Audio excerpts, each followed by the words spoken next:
वैसे हॉन्टेड और डरावनी कहानियां तो आज तक आपने बहुत सुनी होगी, काफी पढ़ा भी होगा, लेकिन ऐसी एक कहानी है जिसके कारण पूरा का पूरा एक रात में ही गांव खाली करके वहां के लोग चले गए।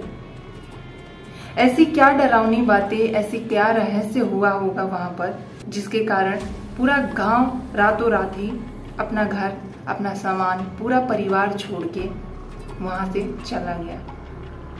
यह कहानी है कुलधरा गांव की, जहां पर पालीवाल ब्राह्मण रहते थे और उनके साथ ऐसा क्या हादसा हुआ वो मैं आपको बताती हूँ विस्तार से। अगर वीडियो पसंद आए तो प्लीज लाइक शेयर कर देना, कमेंट भी कर। हमारे देश भारत की कई शहर अपने दामन में कई ऐसी रहस्यमयी घटनाओं को समेटे हुए हैं। ऐसी ये घटना है राजस्थान के जैसलमेर जिले के कुलधरा गांव की। यह गांव पिछले 170 सालों से वीरान पड़ा है। कुलधरा गांव के हजारों लोग एक ही रात में इस गांव को खाली करके चले गए थे और जाते जाते श्राप दे गए थे कि यहाँ फिर कभी कोई बस नहीं पाएगा। तब से यह गांव वीरान पड़ा है, यानी कि यह गांव सूना पड़ा हुआ है। यह गांव रूहानी ताकतों के कब्जे में है, यानी कि यहाँ पर रूह की आत्माएं बसती हैं। कभी एक हंसता खेलता यह गांव आज एक खंडहर में तब्दील हो चुका है। टूरिस्ट प्लेस के बदल चुके कुलधरा गांव घूमने वालों के मुताबिक यहाँ रहने वाले पालीवाल ब्राह्मणों की आहट आज भी सुनाई देती है। ऐसा अनुभव होता है कि कोई आसपास चल रहा है। बाजार के चहल पहल की आवाज़ें आती हैं। महिलाओं के बात करने, उनकी चूड़ियों और पायलों की आवाज़ हमेशा ही वहाँ का माहौल भयावह बनाते हैं। प्रशासन ने इस गांव की सरहद पर एक फाटक बनवा दिया है, जिसके पास दिन में सैलानी घूमने आते हैं, लेकिन रात में इस फाटक को पार करने की किसी की भी हिम्मत नहीं रहती। वैज्ञानिक तरीके से हुआ था ये गांव का निर्माण। कुलधरा जैसलमेर से लगभग 18 किलोमीटर की दूरी पर स्थित है। पालीवाल समुदाय इस इलाके में 84 गांव थे और यह उनमें से एक था। मेहनती और रईस पालीवाल ब्राह्मणों की कुलधरा शाखा ने सन 1291 में तकरीबन 600 घरों वाले इस गांव को बसाया था। कुलधरा गांव पूर्ण रूप में वैज्ञानिक तौर पर बना था। ईंट पत्थर से बने इस गांव की बनावट ऐसी थी कि यहाँ कभी गर्मी का एहसास नहीं होता था। कहते हैं कि इस कोण में घर बनाए गए थे कि हवाएं सीधे घर के भीतर होकर गुजरती थी। कुलधरा का ये रेगिस्तान में भी वातानुकूल का एहसास कराते थे। इस जगह गर्मियों में भी तापमान 45 डिग्री रहता है, पर आप यदि अभी भरी गर्मी में इस वीरान पड़े मकानों में जाएंगे तो आपको शीतलता का अनुभव होगा। गांव के तमाम घर झरोखे के जरिए आपस में जुड़े थे, इसलिए एक सिरे वाले घर से दूसरे सिरे तक अपनी बात आसानी से पहुंचाई जा सकती थी। घरों के भीतर पानी के कुंड, ताक और सीढ़ियां कमाल के बने हैं। पालीवाल ब्राह्मण होते हुए भी बहुत ही मेहनती और उद्यमी समुदाय था। अपनी बुद्धिमत्ता, अपने कौशल और अटूट परिश्रम के रहते पालीवालों ने धरती पर सोना उगाया था। हैरत की बात यह है कि पालीवाल कुलधरा आने के बाद पालीवालों ने रेगिस्तान सरजमी के बीचों बीच इस गांव को बसते हुए खेती पर केंद्रित समाज की परिकल्पना की थी। रेगिस्तान में खेती पालीवालों की समृद्धि का रहस्य था। जिप्सरम की परत वाली जमीन को पहचानना और वहां पर बस जाना। पालीवाल अपनी वैज्ञानिक सोच, प्रयोगों और आधुनिकता की वजह से उस समय में भी इतनी तरक्की कर पाए थे कि पालीवाल समुदाय आम तौर पर खेती और मवेशी पालने पर निर्भर रहता था और बड़ी ही शान से जीता था। यानी कि पालीवाल जो ब्राह्मण थे वो काफ़ी मेहनती और हुनरबाज थे, जो अपने अंदर की कला और अपने आप अपनी सुख और सुविधाओं का काफ़ी ध्यान रखते थे। जिप्साम की परत बारिश के पानी को जमीन में अवशेषित होने से रोकती है और इसी पानी से पालीवाल खेती करते थे और ऐसी वैसी नहीं बल्कि जबरदस्त फसल पैदा करते थे। पालीवालों की जल प्रबंधन की इसी तकनीक ने थार रेगिस्तान को इंसानों और मवेशियों की आबादी या तादाद के हिसाब से दुनिया का सबसे सघन रेगिस्तान बनाया। पालीवालों ने ऐसी तकनीक विकसित की कि बारिश का पानी रेत में गुम नहीं हो बल्कि एक खास गहराई पर जमा हो जाता था।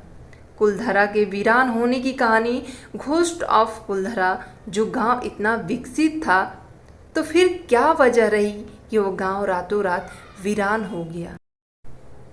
इसकी वजह था गांव का अय्याश दीवान सालम सिंह, जिसकी गंदी नज़र गांव की एक खूबसूरत लड़की पर पड़ गई थी। दीवान उस लड़की के पीछे इस कदर पागल था कि बस किसी तरीके से उसे पा लेना चाहता था। उसने इसके लिए ब्राह्मणों पर दबाव बनाना शुरू कर दिया।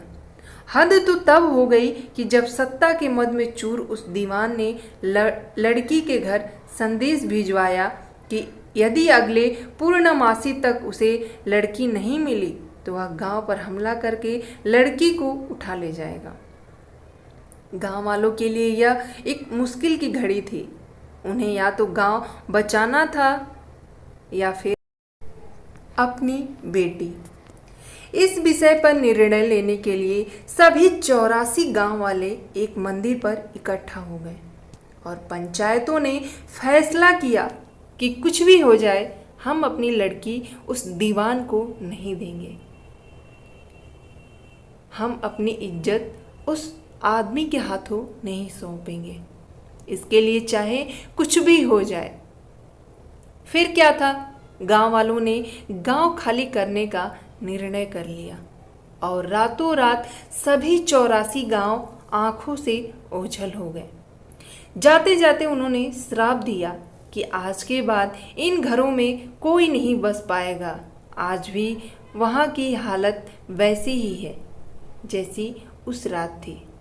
सब लोग इसे छोड़कर गए थे।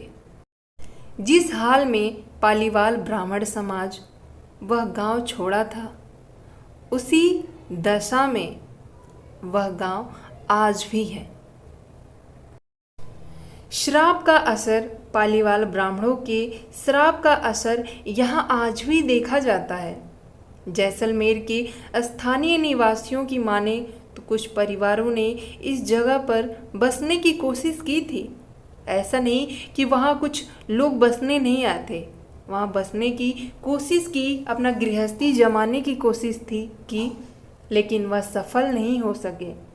स्थानीय लोगों का तो यहाँ तक कहना है कि कुछ परिवार ऐसे भी हैं जो वहाँ गए लेकिन लौट कर नहीं आए। उनका क्या हुआ, वे कहाँ गए, कोई नहीं जानता। यहाँ के धरती में दबा सोना, इसीलिए आते हैं यहाँ पर्यटक। यहाँ इस चाह में आते हैं कि उन्हें यहाँ दबा हुआ सोना मिल जाएगा, गड़ा धन मिल जाएगा। इतिहासकारों के मुताबिक पालीवाल ब्राह्मणों ने अपनी संपत्ति, जिसमें भारी मात्रा में सोना, चांदी और हीरे जवाहरात थे, उसे जमीन के अंदर दबा रखा था।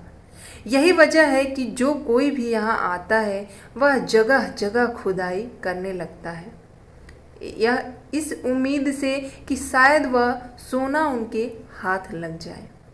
यह गांव आज भी जगह जगह से खुदा हुआ मिलता है, यानी कि अक्सर लोग वहां जाते हैं और खुदाई करते हैं ताकि उन्हें भारी मात्रा में सोना, चांदी, गहने मिल जाएंगे। ऐसे ही पैरानॉर्मल सोसाइटी की टीम ने भी कुलधरा में पड़ताल की थी। मई 2023 में दिल्ली से आई भूत प्रेत व आत्माओं पर रिसर्च करने वाली पैरानॉर्मल सोसाइटी की टीम ने कुलधरा गांव में बिताई थी रात। टीम ने माना कि यहाँ कुछ न कुछ असामान्य जरूर है। टीम के एक सदस्य ने बताया कि विजिट के दौरान रात में कई बार मैंने महसूस किया कि किसी ने मेरे कंधे पर हाथ रखा, जबकि मैं मुड़कर देखा तो वहाँ पर कोई भी नहीं था। पैरानॉर्मल सोसाइटी के उपाध्यक्ष अंशुल शर्मा ने बताया था कि हमारे पास एक ऐसी डिवाइस है जिसका नाम गोस्ट बॉक्स है। इसके माध्यम से हम ऐसी जगहों पर रहने वाली आत्माओं से सवाल पूछते हैं। कुलधरा में भी ऐसा ही किया। जहाँ कुछ आवाज़ें आई तो कहीं असामान्य रूप से आत्माओं ने अपने नाम भी बताए। शनिवार 4 मई की रात में जो टीम कुलधरा गई थी उनकी गाड़ियों पर बच्चों के हाथ के निशान मिले।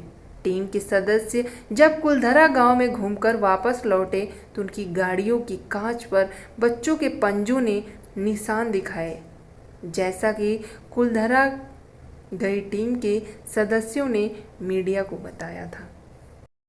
उन सारे सदस्यों के साथ कुछ न कुछ अनहोनी हुआ। कुछ न कुछ ऐसे देखने को ऐसे पॉइंट्स मिले, ऐसे निशान मिले कि वह सोचने में मजबूर हो गए कि यहाँ पर कुछ न कुछ है जो बिल्कुल सामान्य नहीं, एक असामान्य है। कहते हैं कि इस संसार में अगर पॉजिटिव एनर्जी है तो निगेटिव एनर्जी भी 100% होगी। अगर भगवान है तो भूत प्रेत भी होगा। अगर हमारे लिए अच्छा कुछ होता है तो बुरा कुछ ज़रूर होगा। तो दोस्तों, कैसी लगी यह वीडियो? अगर अच्छी लगी हो तो प्लीज़ लाइक शेयर कमेंट करना ना भूलें और चैनल को प्लीज़ सब्सक्राइब कर लें। Thank you.